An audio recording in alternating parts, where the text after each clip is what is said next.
This old man accidentally discovered a loophole in the lottery, so he spent all his savings buying a whole box of lottery tickets. On the day of the draw, he and his wife stayed up all night, carefully checking each lottery ticket. As expected, they won $180,000 in this round. Early the next morning, when David exchanged the lottery tickets for a check, both of them were overjoyed. Winning turned out to be so simple. What's surprising is, this was actually a true story. Just a month ago, by chance, David discovered a loophole in the lottery, so he eagerly started calculating. David was a mathematics professor. After a series of calculations, he actually figured it out. As long as he bought more than 800 tickets, he could guarantee a profit. To test his theory, David withdrew his savings from the bank and bought 6,000 lottery tickets at the lottery store. The ticket seller was stunned, quickly asking him to think it through. This was no joke. After getting a firm confirmation, the seller spent over an hour printing to complete all 6,000 tickets. On the day of the draw, David carefully checked each ticket. Surprisingly, he made $15,700 this time. He was absolutely thrilled. It seemed he was going to get rich, so he continued buying tickets in bulk. The prize money kept growing, but he didn't dare tell anyone when he got home. He sneaked into the storage room secretly, hiding the money at the bottom of a popcorn bucket until the day of the family gathering. His granddaughter wanted some popcorn. David quickly tried to stop her. If it were to be opened, everything would be exposed. Fortunately, he came up with a quick solution, promising his granddaughter a box of toys, successfully averting the crisis. But what he didn't know was, his wife had witnessed the whole scene. That night, his wife came to question him, asked if he was hiding some secret money. David didn't want to keep hiding anymore, had to confess everything to his wife. The money came from winning the lottery. Seeing his wife's shocked expression, David thought he was in for a scolding. Unexpectedly, his wife didn't blame him. Instead, she complained why he didn't tell her sooner. This was legally earned money after all. There was no need to be so secretive. The next day, they decided to go for something big. David used his lottery winnings to buy 30,000 lottery tickets. The lottery store owner was stunned. He thought he had misheard, because just printing these 30,000 tickets would take a full 10 hours. To improve efficiency, David and his wife helped out. After a day of printing, they finally finished printing all 30,000 tickets. After checking through the night, for this single draw alone, they won $300,000. While their unknowing son, seeing his parents busy all day, wanted them to stop working so hard. But David had bigger ambitions at this time. He thought of a more profitable method. David wanted to do something bigger. He simply established a company. He gathered a group of close neighbors, told them about the lottery loophole, and invited them to invest, pooling money together to buy more lottery tickets. This kind of sure-win business. No one could resist. Everyone eagerly invested their money. Those who didn't have funds pawned their precious possessions. This time, David bought 50,000 lottery tickets directly. And on the day of the drawing, after their repeated calculations, they made exactly $580,000 from this lottery. When they heard this news, the villagers almost squealed with joy. From then on, more and more people joined them. After all, opportunities to make money while lying down were rare. To make buying lottery tickets more convenient, the Davids persuaded the lottery store owner to join. The owner also tried his best, added another lottery machine. This way they could print tickets faster. In just 3 months, each shareholder earned over $1 million.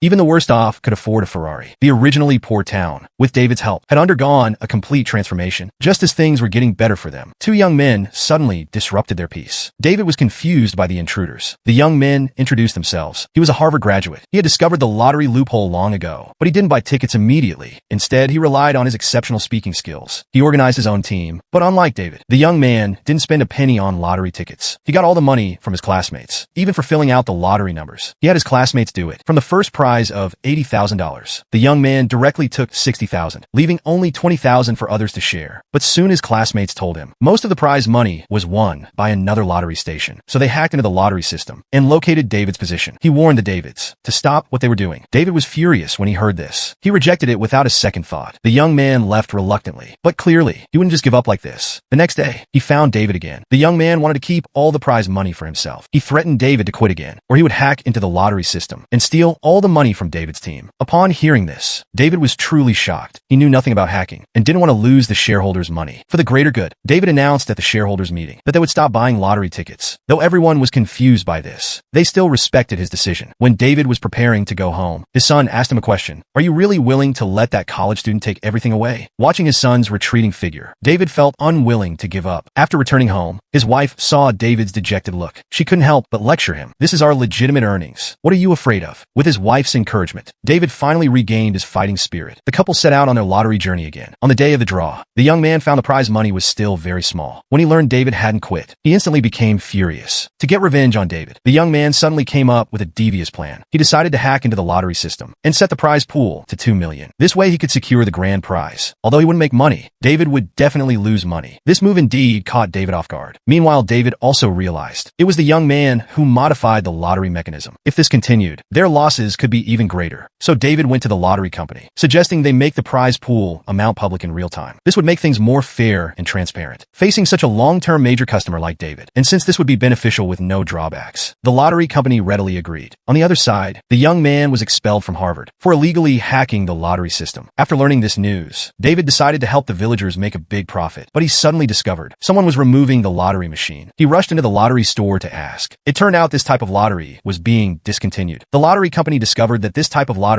was suffering heavy losses. They announced today would be the last draw. This type of lottery would never exist again. However, what David didn't expect was, before the lottery was discontinued, the townspeople bought an entire truckload of lottery tickets. They even threw a celebration party for this. Looking at those boxes of lottery tickets, David had no regrets anymore. When the lottery company found out, they were scared out of their wits. As mentioned earlier, this is a true story. David earned $27 million by exploiting the lottery loophole, and all this money was legally obtained. If you discovered a lottery loophole, what would you do?